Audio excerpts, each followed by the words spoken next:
திருப்பதி மலையில் ஏழுமலையான் கோயில் முன்பு மாங்கல்ய பூஜை செய்து தருகிறேன் என பெண் பக்தர்களை ஏமாற்றி நம்ப வைத்து 13 லட்சம் ரூபாய் மதிப்புள்ள தங்க ஆபரணங்களை அபகரித்து சென்ற நபரை போலீசார் கைது செய்துள்ளனர். தேவஸ்தான ஊழியர் என்று கூறி நகைகளை அபகரித்த நபர் சிக்கியது எப்படி? மதுரையைச் சேர்ந்தவர் சங்கர் ராவ். மாங்கல்ய பூஜை செய்கிறேன் என்ற பெயரில் கோவிலுக்கு வரும் பெண்களிடம் தாலியை வாங்கிக் கொண்டு எஸ்கேப் ஆகிவிடுவது இவரது தொழில். ஊரூராக சுற்றி பெண்களிடம் மோசடி செய்து வந்த சங்கர் ராவின் கண் பார்வை கடந்த மாதம் திருப்பதி பக்கம் திரும்பி உள்ளது. நாகராஜ் என தனது பெயரை மாற்றிக்கொண்டு கடந்த மார்ச் 29ஆம் தேதி திருப்பதிக்கு சென்றுள்ளார். அங்கு யாரை ஏமாற்றலாம் என்று சுற்றி வந்தவர் கண்களில் திருவண்ணாமலையைச் சேர்ந்த 3 பெண் பக்தர்கள் சிக்கியுள்ளனர். அவர்களிடம் சென்ற சங்கர் ராவ் தன்னை தேவஸ்தான ஊழியர் என கூறி அறிமுகப்படுத்திக் கொண்டார்.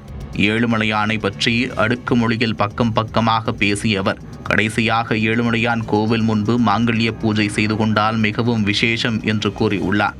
அதனால் உங்களுடைய கணவன்மார்களின் ஆயுள் அதிகரிக்கும் என்று கூறி நம்ப வைத்துள்ளார். பின்னர் 3 பேரையும் திருப்பதி மலையில் உள்ள வளையல் கடை ஒன்றுக்கு அழைத்து சென்று சங்கர் ராவ் அவர்களுக்கு தலா 2 டசன் கண்ணாடி வளையல்களை வாங்கி கொடுத்துள்ளார்.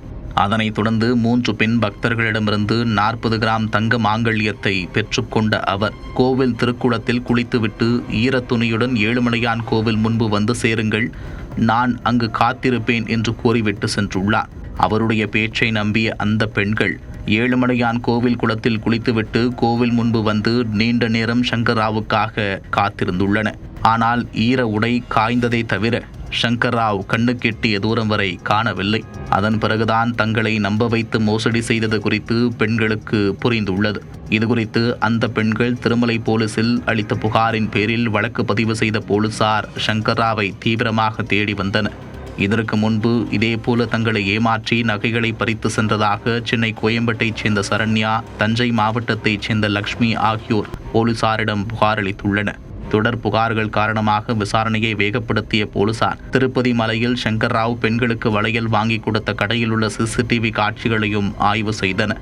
அந்த காட்சிகளின் அடிப்படையில் மதுரையில் குற்றவாளிகள் பதிவேட்டை ஆய்வு செய்தபோது சங்கர் ராவை அடையாளம் கண்டனர். அதனைத் தொடர்ந்து சங்கர் ராவ் நடமாட்டத்தை போலீசார் நவீன தொழில்நுட்பங்கள் மூலம் தொடர்ந்து கண்காணித்து வந்தனர். இந்நிலையில் புதன்கிழமை சங்கர் ராவ் திருப்பதிக்கு வந்திருந்த போது அவரை சுற்றி வளைத்து பிடித்து கைது செய்தனர்.